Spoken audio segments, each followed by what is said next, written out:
After the U.S. warned all day of a full-scale Russian invasion of Ukraine, that it was imminent, Vladimir Putin has just addressed the Russian people moments ago, announcing what Putin called the start of a military special operation, in his words, to demilitarize Ukraine.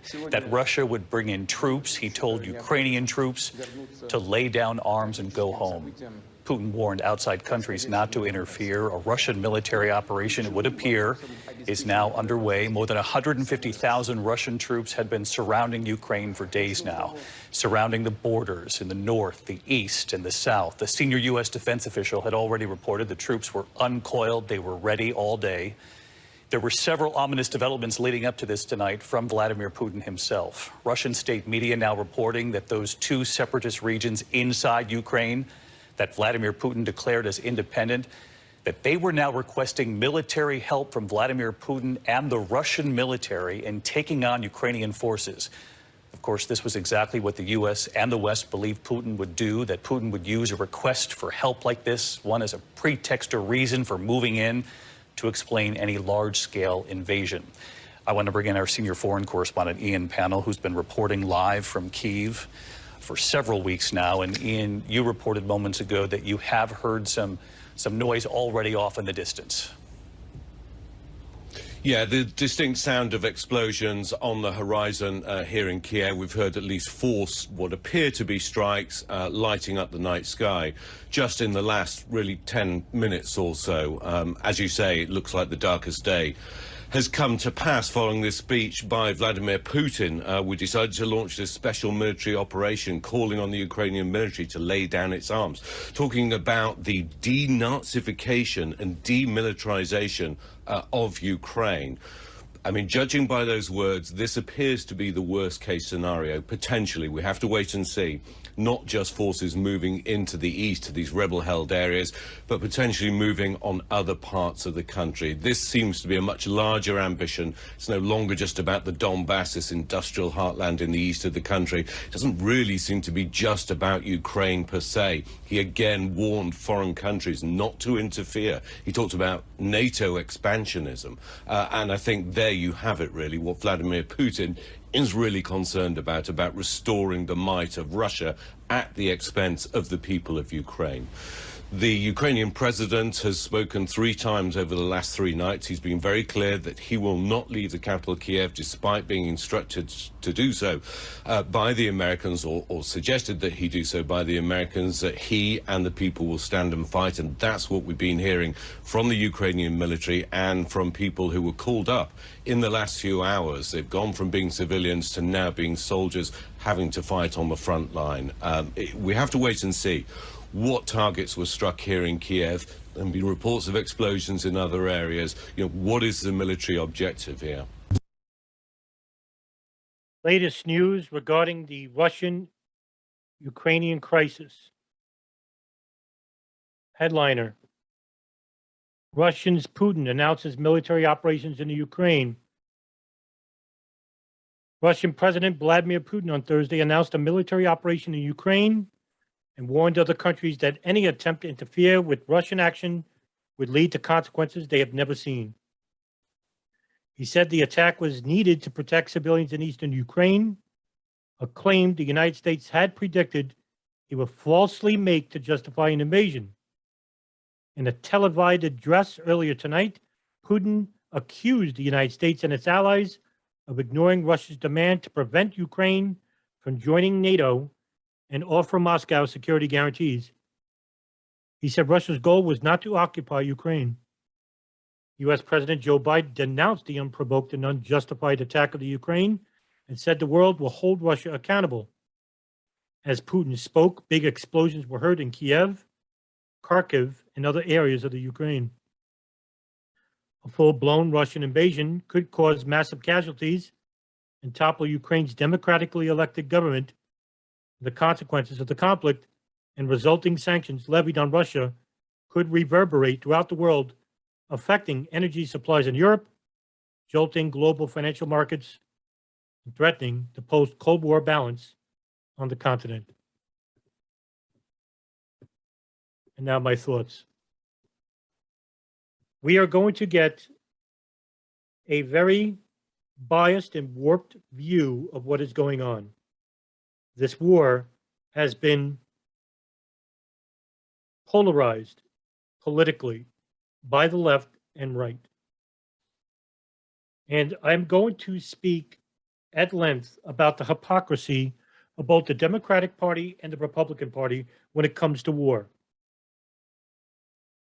Regarding the Russian-Ukrainian conflict, it has been the Democrats under the Biden administration that have been the most vocal in supporting Ukrainian separatists against the Russian military,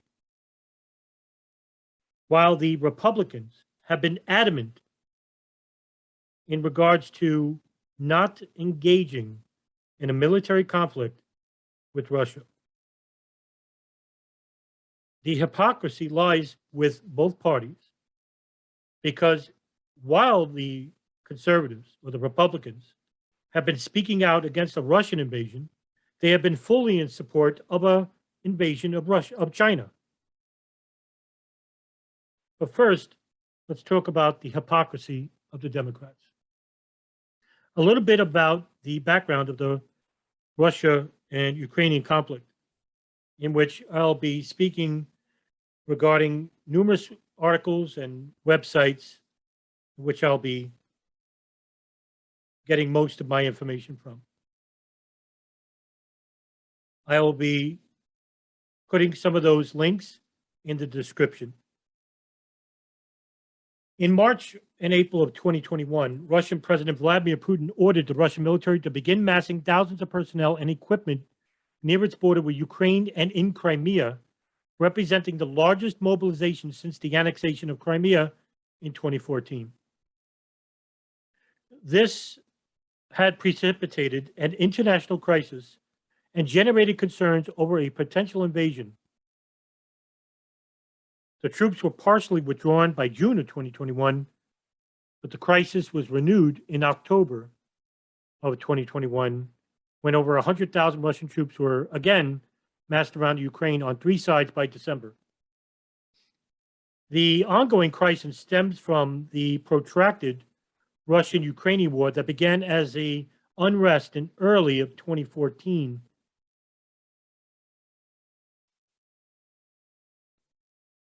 In December of 2021, Russia advanced two draft treaties that contained requests for what it referred to as security guarantees, including a legally binding promise that Ukraine would not join the North Atlantic Treaty Organization, otherwise known as NATO, as well as a reduction in NATO troops and military hardware stationed in Eastern Europe, and threatened unspecified military response if those demands were not met in full. NATO had rejected these requests, and the United States warned Russia of swift and severe economic sanctions should it further invade Ukraine.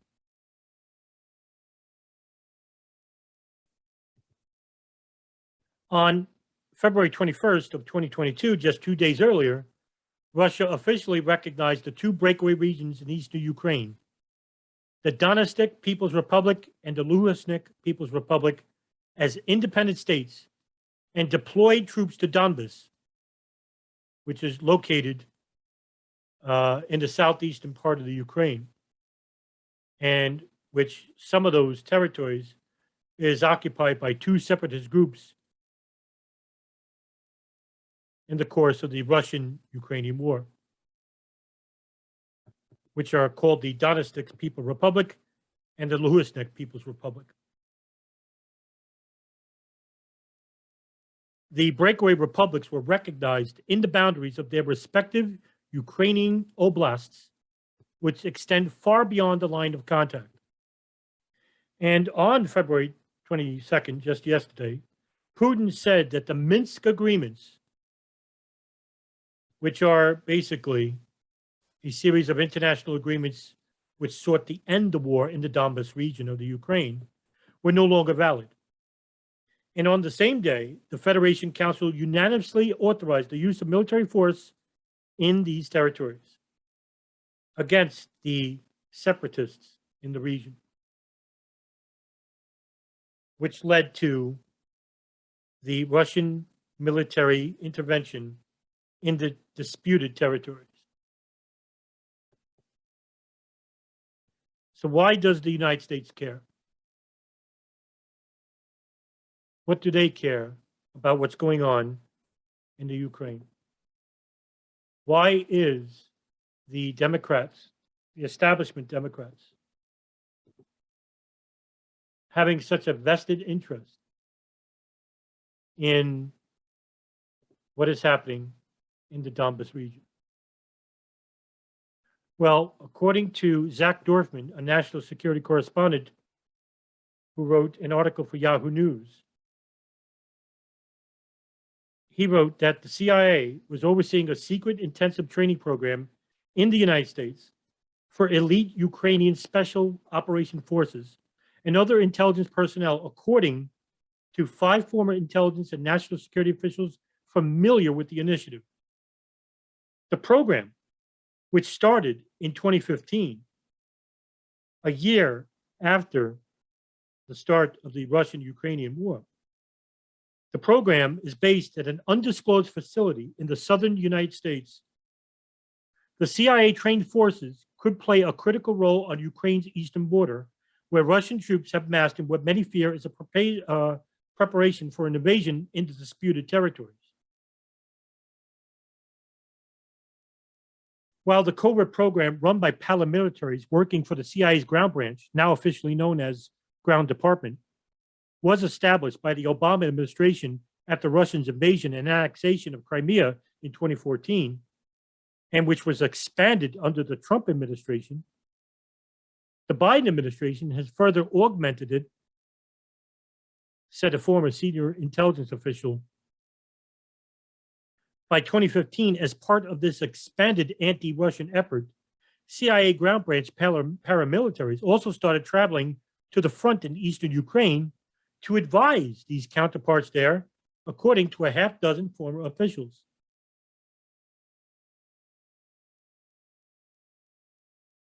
How to categorize the program is a matter of dispute.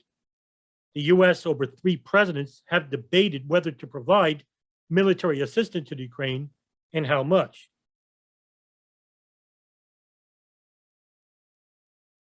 Well, it doesn't end there, because some of that weaponry went to, either directly or indirectly, it is not known, to ultra-nationalist neo-Nazi groups in the Ukraine. One of them is the Azov Battalion, otherwise known as the Azov Regiment, which are basically a right-wing extremist neo-Nazi Ukrainian National Guard unit based in Mariupol in the Azov Sea coastal region. On November 12, 2014, the Azov was incorporated into the National Guard of the Ukraine, and since then, all members are contract soldiers serving in the National Guard of the Ukraine.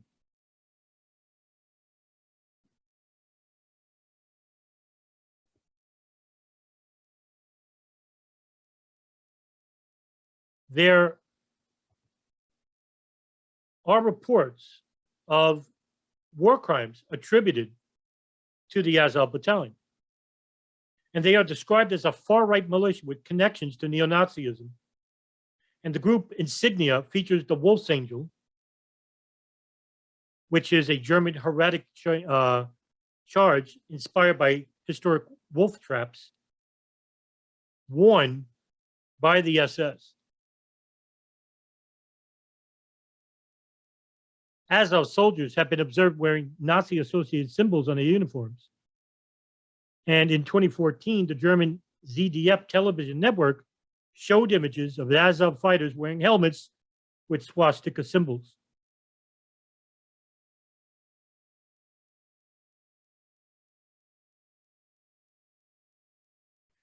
Lev Golkin writes in The Nation that post-Maidan Ukraine is the world's only nation to have a neo-Nazi formation in its armed forces.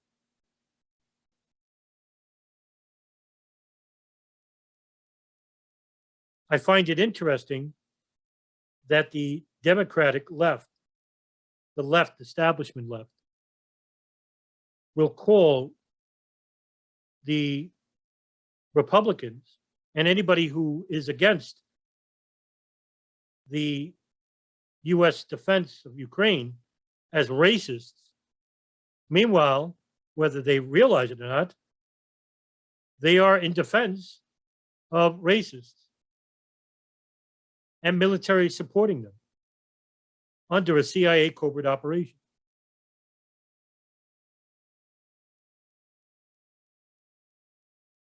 Franco Marcetic wrote for the Jacobin that the CIA is breeding Nazi terror in the Ukraine.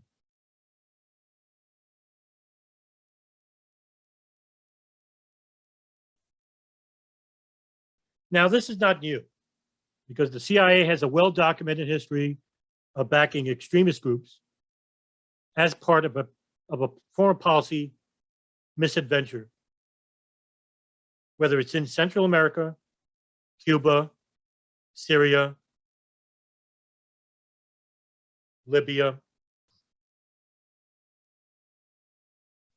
and most recently, regarding Syria, it was a CIA program called Timber Sycamore, in which was implemented by CIA Director David Petraeus, authorized by then US President Barack Obama, supported by King Abdullah II of Jordan and Prime Minister of Israel, Benjamin Netanyahu, in which the CIA and the Saudis funded and trained Syrian jihadist terrorists, or as they call it, rebels, to help overthrow the Bashar al-Assad government. Incidentally, it was the Russians and the Iranians who helped to destroy and kill these same CIA Western-backed jihadists.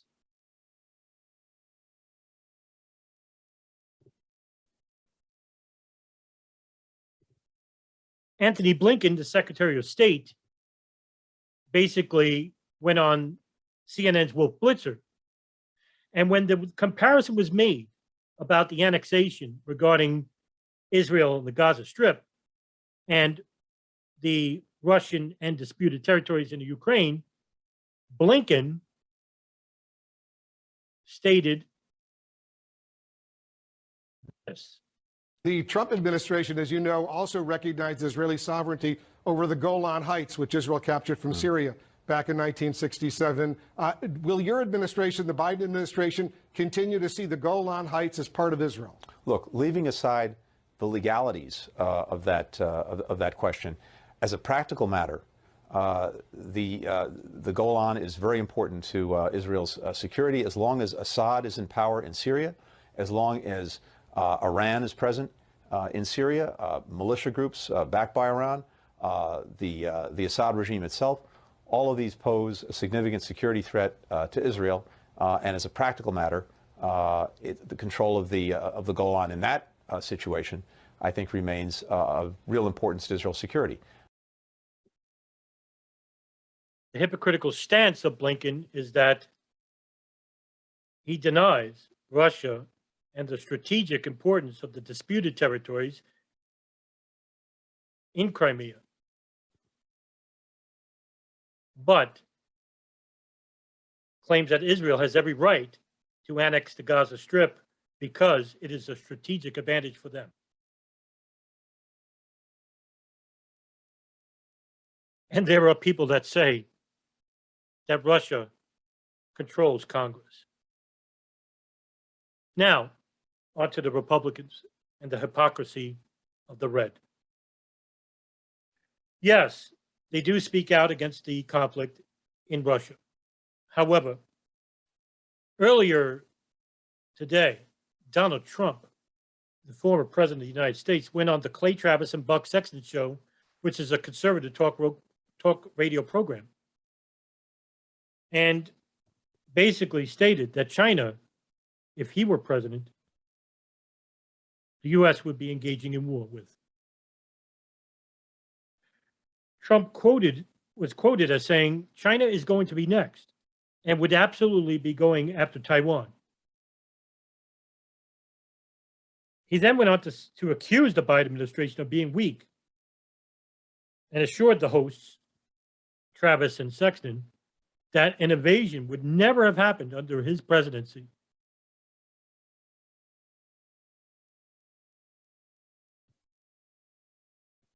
Steve Bannon, the former White House chief strategist under the Trump administration,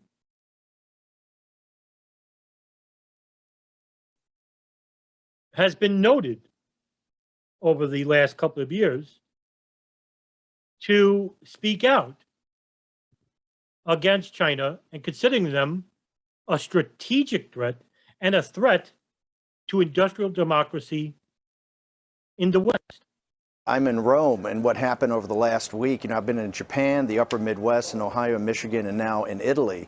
And what happened last week in Rome, where the president of China came and signed over 20 deals worth $30 billion, and then went to France and I think signed 30 deals worth $60 billion. Here it was about the extension, the anchoring of the One Belt, One Road project. China is the most geopolitically aggressive opponent we've ever had, and I think that's why these trade talks are really at the surface. It's about trade, it's about soybeans, it's about wheat, but the reality is these structural reforms that have to happen with the Chinese economy, particularly forced technology transfers and the subsidies of state-owned industries. That's the central piece of this, and I think we're a ways away from that. If you look at the back and forth on this, I think the Chinese are digging in, and I think some of the hawks in China are starting to dig in and say, hey, it'd be nice if we had a deal, but a no deal is better for us than a bad deal. So I think we've got a long way to go before we get a trade deal. There's some hawkish comments here, and I'm not saying they're not justified either, Steve, but it sounds like both sides are getting more hawkish. One of the quotes, this may be Gaffney or one of the members of your organization, said, as with the Soviet Union in the past, communist China represents an existential and ideological threat to the United States and to the idea of freedom, one that requires a new American consensus regarding policies and priorities required to defeat this threat. That doesn't sound like where we are in these trade talks. We seem to be getting closer to China, at least in trying to move forward into the future together rather than far apart. You think that's a mistake? Listen, I'm not so sure how close we are. I mean, CNBC's interview with Larry Kudlow, where Larry Kudlow said, I think it was last week, that Lighthizer had to read the Riot Act to some of the Chinese about some of the red lines that had come back on the turn on the documents. Got the hawks in China to kind of really hunker down and say, we don't know if we need to deal with the Americans. Remember, this is deeper than trade. It's a combination of One Belt, One Road, which is this infrastructure project to unite the Eurasian landmass. It's Made in China 2025, which is the convergence of advanced chip design, artificial intelligence, and robotics, where they will take over advanced manufacturing. And it's Huawei and the 5G rollout. The convergence of all three of those are trying to make China an economic hegemon for the 21st century and essentially use their kind of totalitarian mercantilist system to replace free market capitalism of the industrial democracies. That's why I was in Japan, invited by the Liberal Democratic Party to go around Japan and give these lectures I give on China. And 100% they're saying, the United States and Europe don't quite understand yet the economic war, and that's what it is, the economic war that the Chinese are running on the West. And so this is not just about trade. It's not about soybeans. And that's why Lighthizer, the senior partner at Skadden Arps, that President Trump's right-hand man on this, is so important. This is about fundamental structural changes to the core of the Chinese economy to really integrate it into the industrial democracies. And I think that this thing could go on for a long time. I actually happen to think before you get to a deal, I think you're going to have to put the punitive tariffs up to 25% to bring the Chinese really to the table to have the type of changes that President Trump has really been hammering on since the day he started this. It doesn't end there. The Kennedy Nation has also been a bullhorn for a conflict with the People's Republic of China. Welcome back. China once again igniting fears of World War III by flexing its commie military muscle on the democratic island of Taiwan. The Red Bullies, see what I did there, have reportedly flown 149 sorties inside Taiwan's air defense zone in the past 4 days, 56 today alone. The U.S. State Department urged China to knock it off, but China's foreign ministry spokesperson just turned around and blamed America and started laughing for their provocative actions and promised to, quote, take necessary countermeasures. Talk about gaslighting. Sheesh. Are we on the brink of war between China and Taiwan, and could it cause another devastating global conflict that nobody wants or needs? Here with me to discuss, Cato Institute's Director of Defense Policy Studies, Eric Gomez. Eric, how are you, and what do you think about this entire situation? I'm doing well, Kennedy. And, I often say that it's a very mixed bag when my interests or areas of interest are in the news, because I usually study very happy things, but it means that people are paying attention to stuff like this.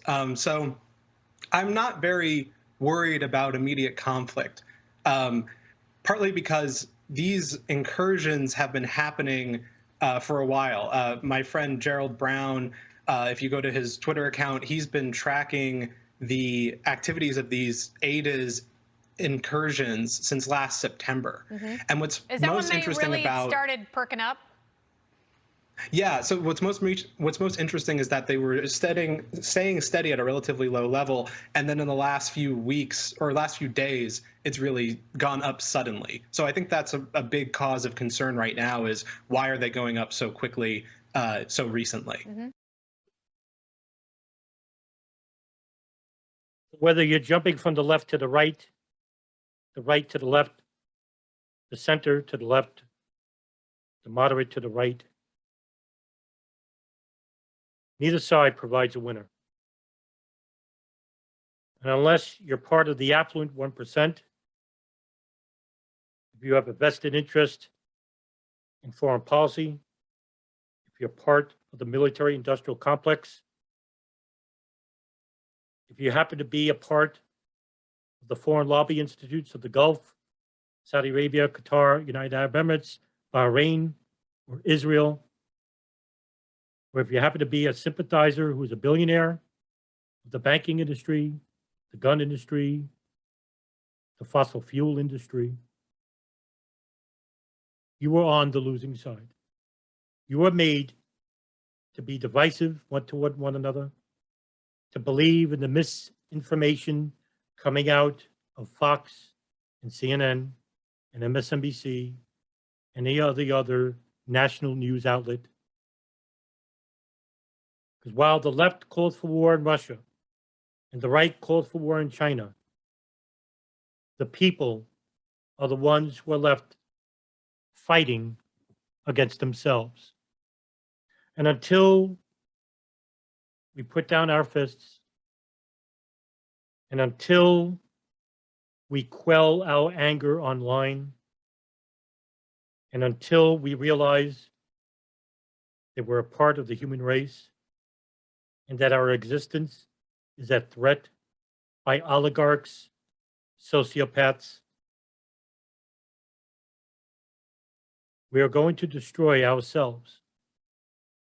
When the power to stop all this rests at the hand of us and us alone.